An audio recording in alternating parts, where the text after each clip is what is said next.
Perkenalkan, nama saya Rusliana Apane dari kelas 42 Akuntansi. Dalam video ini, saya akan membahas tentang ekuitas modal saham yang berkaitan dengan penerbitan saham jasa, saham preferen, dan treasury stock.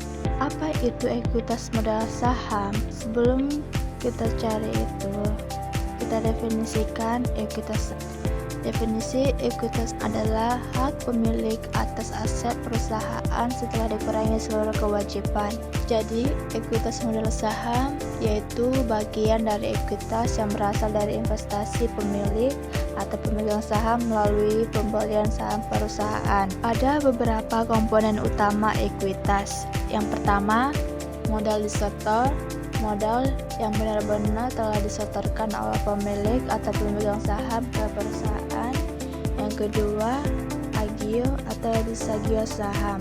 Agio yaitu selisih lebih harga jual saham di atas nilai nominal, sedangkan disagio adalah selisih kurang harga jual saham di bawah nilai nominal. Yang ketiga, laba ditahan, yaitu laba bersih perusahaan yang tidak dibagikan sebagai dividen tetapi ditahan untuk pengembangan usaha. Keempat, modal lain-lain. Komponen ekuitas lain yang disebutkan di atas, misalnya cadangan atau modal dari sumbangan. Ekuitas saham modal yang pertama, penerbitan saham jasa. Penerbitan saham jasa adalah praktik di mana perusahaan menerbitkan saham sebagai imbalan atas jasa atau layanan yang diberikan kepada perusahaan, bukan dengan pembayaran tunai. Ini juga bisa terjadi dengan berbagai situasi, seperti yang pertama, pendiri perusahaan menerima saham sebagai kompensasi atas waktu dan upaya awal mereka dalam mendirikan bisnis. Yang kedua, konsultan, pengacara, atau akuntan menerima saham sebagai pembayaran atas layanan profesional mereka. Yang ketiga, karyawan atau eksekutif menerima saham sebagai bagian dari paket kompensasi mereka atau seringkali melalui opsi saham atau penghargaan saham terbatas. Yang keempat, penyediaan layanan lain yang mungkin tidak memiliki modal tunai tetapi ingin berpartisipasi dalam kepemilikan perusahaan. Berikut ada beberapa karakteristik penerbitan saham jasa. Yang pertama, imbalan jasa bukan kas, yaitu saham diterbitkan sebagai pembayaran untuk jasa bukan uang tunai. Dua, nilai wajar, yaitu dicatat berdasarkan nilai wajar jasa yang diterima atau nilai wajar saham yang diterbitkan.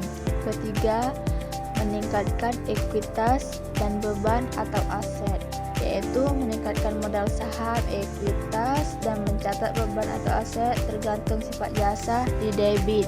Ini adalah contoh pencatatan penerimaan saham jasa. Contoh kasus, PT Berkajaya menerbitkan 10.000 lembar saham biasa dengan nilai nominal Rp1.000 per lembar kepada Tuan Budi, seorang pengacara, sebagai imbalan atas jasa hukum yang diberikan selama proses pendirian perusahaan. Pada saat transaksi ini, nilai wajar jasa hukum yang diberikan Tuan Budi diperkirakan sebesar Rp15 juta. Maka jurnalnya beban jasa hukum didebit sebesar 15 juta. Modal saham biasa sebesar Rp10 juta dikredit. Agio saham biasa sebesar Rp5 juta dikredit. Ini dicatat dalam penerbitan 10.000 lembar saham untuk jasa hukum. Ekuitas saham modal yang kedua yaitu saham preferen. Saham preferen adalah jenis saham yang memiliki hak-hak istimewa tertentu dibandingkan dengan saham biasa.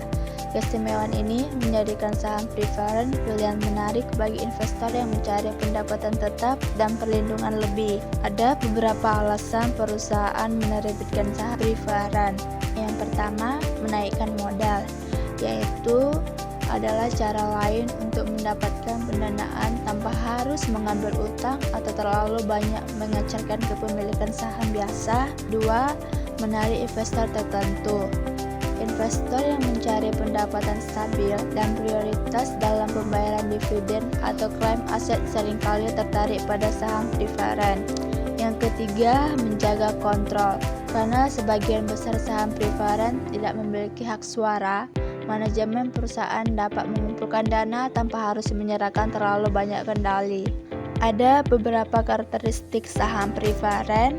Yang pertama, prioritas dividen dan likuidasi, yaitu pemegang saham preferen dapat dividen lebih dulu dan klaim aset lebih dulu atau setelah kreditor daripada saham biasa.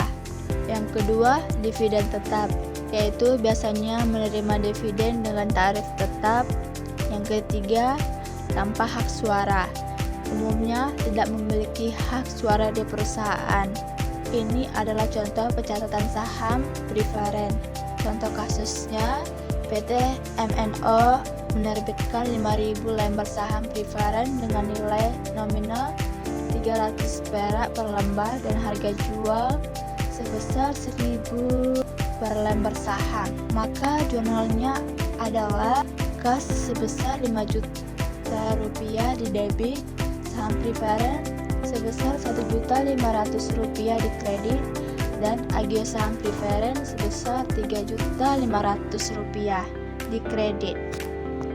Ekuitas saham modal ketiga yaitu treasury stock.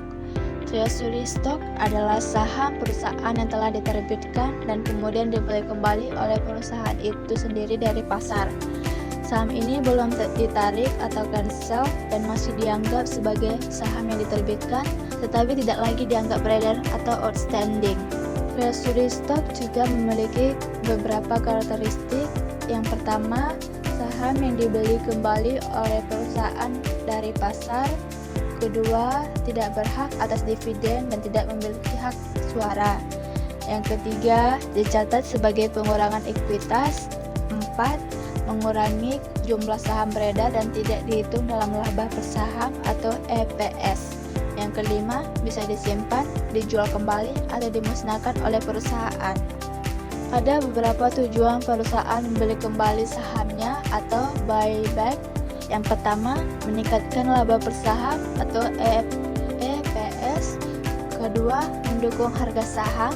Ketiga, fleksibilitas penggunaan saham. Yang keempat, mengembalikan kelebihan kas. Metode pencatatan treasury stock. Metode pencatatan saham treasury adalah cara perusahaan mengakui pembelian kembali sahamnya dalam laporan keuangan dengan dua pendekatan utama. Yang pertama, metode biaya, dan kedua, metode nilai nominal. Kedua metode ini mempengaruhi akun ekuitas pemegang saham dan perlakuan atas selisih harga jual kembali saham treasury. Dengan demikian, pemilihan metode pencatatan saham treasury bergantung pada kebijakan akuntansi perusahaan dan kebutuhan pelaporan keuangan. Ada beberapa akuntansi penjualan saham treasury berdasarkan harga jual.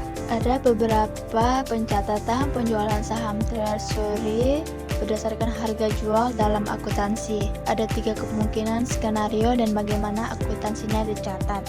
Yang pertama, penjualan saham treasury sama dengan harga pokoknya. Contoh jurnalnya, misal perusahaan membeli 1.000 lembar saham treasury seharga Rp1.500 per lembar, kemudian menjual 500 lembar seharga Rp1.500 per lembar, maka dicatat kas sebesar Rp750.000 di debit, saham treasury sebesar Rp750.000 di kredit. Yang kedua, penjualan saham treasury di atas harga pokok.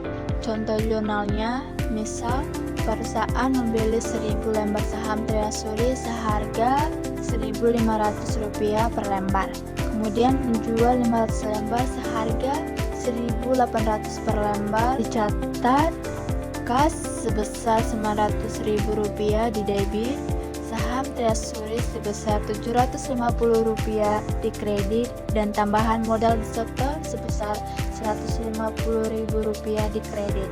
Yang ketiga, penjualan saham treasury di bawah harga pokok.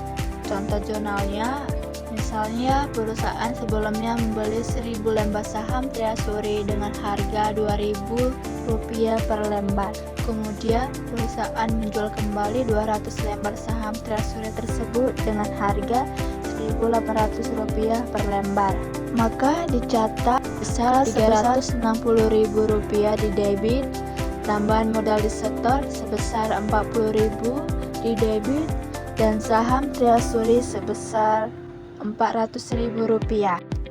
Dari beberapa penjelasan sebelumnya, bisa dapat disimpulkan sebagai penerbitan saham jasa, saham preferen atau preferred stock, dan pembelian kembali saham atau treasury stock adalah instrumen keuangan penting yang digunakan perusahaan untuk pendanaan dan pengelolaan struktur modal. Masing-masing memiliki karakteristik, hak, dan implikasi akuntansi yang berbeda. Keputusan penggunaan instrumen-instrumen ini bergantung pada strategi pendanaan dan tujuan manajemen perusahaan.